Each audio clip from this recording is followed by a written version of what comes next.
नमस्कार, मैं विनय कुमार गिरी एक बार पुनः हाजिर हूँ अपने YouTube चैनल निर्मल शिवभक्ति में। मित्रों, इस बार हमारी चर्चा का विषय है उज्जैन के राजा चंद्रसेन और उन्हीं के नगर के ग्वाल बाल के विषय में, उनकी शिवभक्ति के विषय में। तो जो लोग चैनल में नए हैं, चैनल को सब्सक्राइब कर लें और बेल आइकन को प्रेस कर दें। तो आइए कथा का आनंद लेते हैं।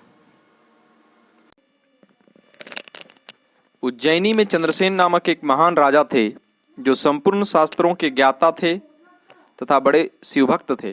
शिव के पार्षदों में प्रधान मणिभद्र जी राजा चंद्रसेन के सखा हो गए। एक समय उन्होंने राजा पर प्रसन्न होकर उन्हें चिंतामणि नामक महामणि प्रदान की, जो सूर्य के समान देदीप्यमान थी। भगवान शिव के आश्रित रहने वाले राजा चंद्रसेन उस चिंतामणि को कंठ में धारण करके जब सिंहासन पर बैठते थे, तब देवताओं में सूर्य नारायण की भांति उनकी शोभा होती थी।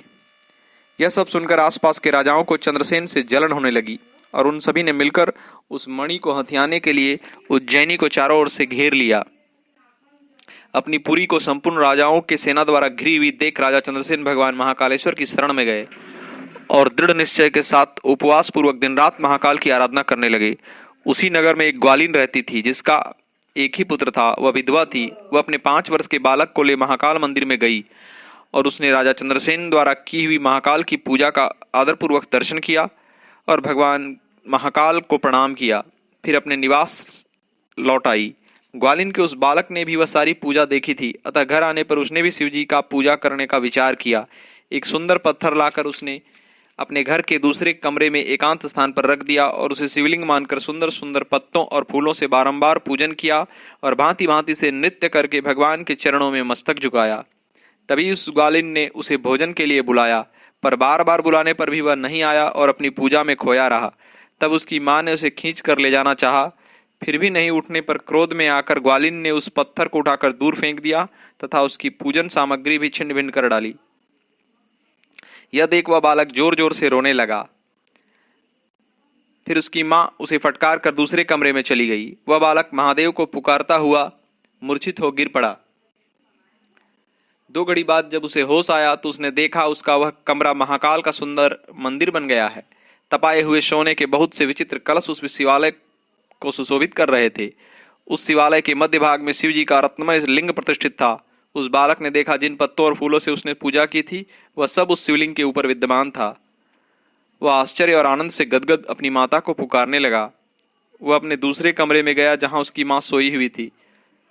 वहां भी सब कुछ स्वर्णमय था। उस भवन में सर्वत्र मणि, रत्न और सुवर्ण जड़े थे। ग्वालिन ने उठकर देखा, सब कुछ अपूर्व सा हो गया था। उसने आनंद में निमग्न हो अपने बेटे को छाती से लगा लिया। उसने राजा को भी सूचना दी। राजा अपनी पूजा पूरी कर रात में वहां आए और ग्वालिन पुत्र का वह प्रभाव देख आनंद पूर्वक उस बालक को हृदय से लगा लिया। उस समय पूरे नगर में यह बात फैल गई और बड़ा उत्सव मनाया गया। युद्ध के लिए नगर को घेरे खड़े राजाओं ने भी अपने गुप्तचरों से यह बात सुनी। वे सभी आश्चर्यचकित थे। उन्होंने कहा, यह चंद्रसेन बड़ा भारी शिवभक्त है, अतएव इन पर विजय पाना कठिन है। जिसकी पुरी के बालक ऐसे शिवभक्त हैं, इनसे विरोध करने पर निश्चय ही भगवान शिव क्रोध करेंगे और उनके क्रोध से हम लोग नष्ट हो जाएंगे। अतः इन नरेश से हमें मेल मिलाप ही रखना चाहिए। ऐसा होने पर महेश्वर हम पर भी बड़ी कृपा करेंगे। ऐसा निश्चय कर सभी राजाओं ने हथियार डाल दिए और चंद्रसेन से अनुमति ले सभी नगर के भीतर गए और महाकाल का पूजन किया तथा उस बालक के दर्शन कर सभी ने चंद्रसेन और बालक की शिवभक्ति की बड़ी प्रशंसा की तथा उस बालक को सभी ने अमूल्य वस्तुएं भेंट की तथा ग्वालों के समुदाय का राजा भी बना दिया।